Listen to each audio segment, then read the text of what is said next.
Reaction is the Loss of Authority by Jason Gray, January 3rd, 2026, 6026, Anno Lucis, in the Year of Light, Winnipeg, Manitoba, Canada. Most people believe they are responding to life. They are not. They are reacting. Reaction is not a small flaw. It is not a personality quirk. It is not just how I am. Reaction is the quiet mechanism by which a person's life is taken over, one moment at a time, without ever requiring obvious force. Reaction is what happens when the world touches you and you answer before you arrive. It feels like living. It feels like engagement. It feels like strength. Reaction is not strength. Reaction is speed without authorship. A reaction happens after something has already decided for you what matters. The message, the tone, the look, the comment, the headline, the memory, the imagined future. Something hooks your attention and the nervous system lights up. The body tightens. The mind accelerates. Words assemble. Assumptions form. A verdict appears. It all happens fast enough for it to look like you. That is the lie. Most reactions are not you. They are conditioning. They are old reflexes, old fears, old rehearsed stories, old internal contracts you forgot you signed. Reaction is the autopilot that pretends to be the pilot. This is how authority is lost, not by catastrophe, but by 1,000 quick moments you never questioned. The fracture begins when reaction becomes normal. When a person is reactive, they live in a continuous state of partial possession. Their attention is always being pulled. Their emotional state is always being nudged. Their behavior is always being influenced by what touches them. They do not realize it because reaction feels justified. They believe they are standing up for themselves. They believe they are speaking truth. They believe they are protecting the peace. In reality, they are just being moved. Reaction makes everything feel personal and immediate, even when it is not. It collapses the world into a series of provocations. It trains the mind to interpret friction as threat and discomfort as danger. The body becomes a scanner. The mind becomes a courtroom. Life becomes a chain of triggers. This is the real cost. Reaction narrows a person's life. A reactive person rarely sees the full picture. They see the part that presses the most emotional buttons. They miss context. They miss nuance. They miss timing. They miss their own deeper intention. They start living in fragments. Fragments are easy to control. Reaction feeds on velocity. The faster the internal surge, the more convincing it feels. Intensity becomes the proof. The body reacts, so the mind declares, "See, it is real." Intensity is not accuracy. A loud internal signal is not necessarily a true one. It may simply be a familiar one. Fear is familiar. Resentment is familiar. Defensiveness is familiar. Old shame is familiar. Reaction is often nothing more than the body replaying an old survival script in a new setting. This is why people can win an argument and feel emptier afterward. This is why they can speak and still feel unheard. This is why they can respond instantly and still feel powerless. Reaction does not restore authority. It spends it. Every time you react, you hand your state over to the trigger. You are saying, without words, you get to decide what I feel. You get to decide where my energy goes. You get to decide who I become in this moment. A person can have money, status, intelligence, and still have no authority if they are easily triggered, because authority is not what you control externally. Authority is what you can hold internally. Reaction is the quiet collapse of that hold. This is why the world rewards reaction. Reaction is predictable. A reactive person is easy to bait, easy to rush, easy to offend, easy to steer into a position they did not choose. They can be made to argue about distractions. They can be made to defend themselves endlessly. They can be made to chase validation. They can be made to prove their worth to people who never deserved access to them. Reaction is leverage for anything that wants to move you without asking. Most people are being moved all day long by notifications, by comparison, by imagined conversations, by old wounds reopening on schedule, by 1,000 tiny inputs engineered to keep them unsettled. Not because the world is evil in some dramatic sense, but because an unsettled person is a compliant one. A person who cannot hold their center will outsource it. They will look for something outside themselves to stabilize them.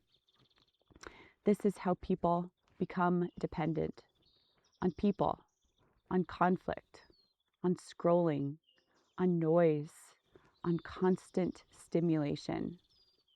Reaction creates a false sense of aliveness, a constant surge, a constant pressure, a constant need to answer. Real life does not require constant answering. The reorientation begins with a truth most people resist. You are allowed to pause, not later, not after you calm down, not after you figure it out, right now. Pause is not weakness. Pause is not avoidance. Pause is authority returning to the body. There is a space, thin, quiet, and easily missed, between stimulus and response. That space is the only place you actually exist as an author. If that space collapses, you are not choosing, you are being chosen. Most people have never been trained to live in that space. They have been trained to fill it immediately, explain, defend, justify, answer, react. Silence feels dangerous. Delay feels like losing. Not responding feels like being wrong. This is how reaction becomes a lifestyle. Silence is not defeat. Silence is discernment. Delay is not indecision. Delay is precision. Not responding is not weakness. Not responding is refusal to be controlled. The pause gives you one priceless thing: time to arrive. In the pause, you can feel the body without obeying it. You can notice the thought without following it. You can let the emotion rise without letting it rule. This is where sovereignty is built, not in dramatic moments, but in these small internal refusals to be rushed. The real work is not controlling your emotions. That is the language of people who do not understand what power is. The real work is becoming someone who is not owned by their first impulse. The first impulse is usually not wisdom. The first impulse is often a reflex, a defense, a conditioned move, a learned script. Most people are living in a loop where their first impulse decides, and then their mind explains why it was correct. This is how self-deception becomes permanent. Reaction is not just external. It happens internally too. You react to your own thoughts. You react to your own memories. You react to your own fear. A thought appears, I am behind, and the body reacts as if it is a fact. A memory appears, that was humiliating, and the body reacts as if it is still happening. An imagined future appears, this is going to go badly, and the body reacts as if it is already real. This is how people live in stress without a threat. They are not stressed by life. They are stressed by internal reaction to imagined life. When you reclaim the pause, you begin to see this clearly. You begin to notice that you are not obligated to treat every thought as a command. You are not obligated to treat every emotion as an emergency. You are not obligated to act simply because you feel pressure. Pressure is not guidance. The pause is how you separate signal from noise. Once you can separate signal from noise, you begin to regain proportion. You stop making mountains out of impulses. You stop turning discomfort into crisis. You stop responding to everything as if it is an ultimatum. This is where adulthood returns. A person with authority does not need to prove it. They do not need to escalate. They do not need to win constantly. They move with restraint. Restraint is not suppression. It is the ability to carry intensity without letting it spill into behavior that creates regret. Restraint is the ability to feel anger without worshiping it, to feel fear without obeying it, to feel pressure without surrendering to it. Restraint is strength that does not need to announce itself. Over time, reaction loses its grip, not because you become numb, not because you become passive, but because you become precise. Your words become fewer and sharper. Your decisions become cleaner. Your energy stops leaking into things that only exist to provoke you. You become harder to rush, harder to bait, harder to manipulate. The world changes around you, not because the world becomes gentler, but because you stop feeding what survives on your instability. Some conflicts dissolve when they are not reacted to. Some people lose interest when they cannot hook you. Some problems shrink when you stop exaggerating them with urgency. This is how authority returns. Not through dominance, not through control over others, but through control over your own state. The person who controls their own state controls their life. Reaction is the surrender of state. Pause is the reclamation of it. If you react immediately, you have already surrendered authority. Jason Gray. I thought that piece was so poignant and appropriate for me to read right now in my life.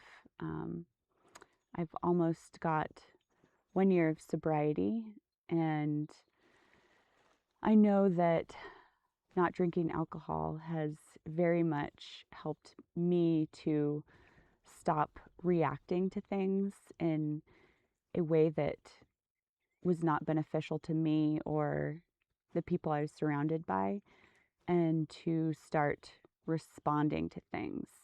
And it's interesting because prior to stopping drinking, I recognized that some of my reactions weren't helpful and weren't productive.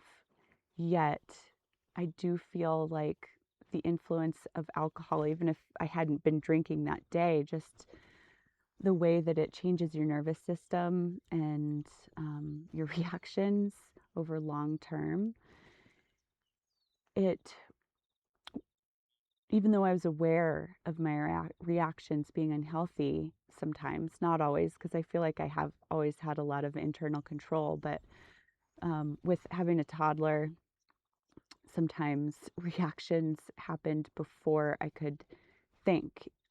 Or, in relationships, sometimes something happens and something someone says triggers you, and there's like this welling up of emotion or anger or whatever it may be that just causes a response, a reaction, before you really have time to think about what the consequences are going to be if you say that, if you do that, if you react that way.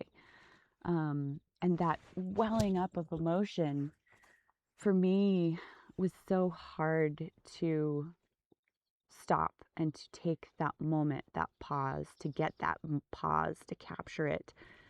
I was able to sometimes, but oftentimes the welling up of emotion was so strong that I just could not grasp that pause. And since having quit drinking alcohol and being sober for almost a year, it's been incredible to see the progression of my ability to respond instead of react. I have slowly been able to recover from bad reactions faster and apologize if I need to. And also, I have been able to slowly witness myself grasping that pause before responding and slowly taking control of it. Until now, I do feel that I am reacting in a way that is much more responsive than a year ago. And I notice the difference, and it's big, and it's cool to notice that. Um, it's really important for me right now in my life. I'm dealing with a difficult situation where people are not getting their way when they want their way, and I am responsible for moving forward in this situation. The decisions are up to me, and because these people aren't getting what they want, what they think is right, and it's because of my decisions, they're reacting in ways that are hard for me to handle, and they are trying to trigger me. And it's been so relieving to be able to pause and to do what's best for the highest good of everyone, and to not get drawn in by the trigger, and to still be able to hold love in my heart for them, and to be able to move forward in this scenario in the best way that I know, and do what I think is best.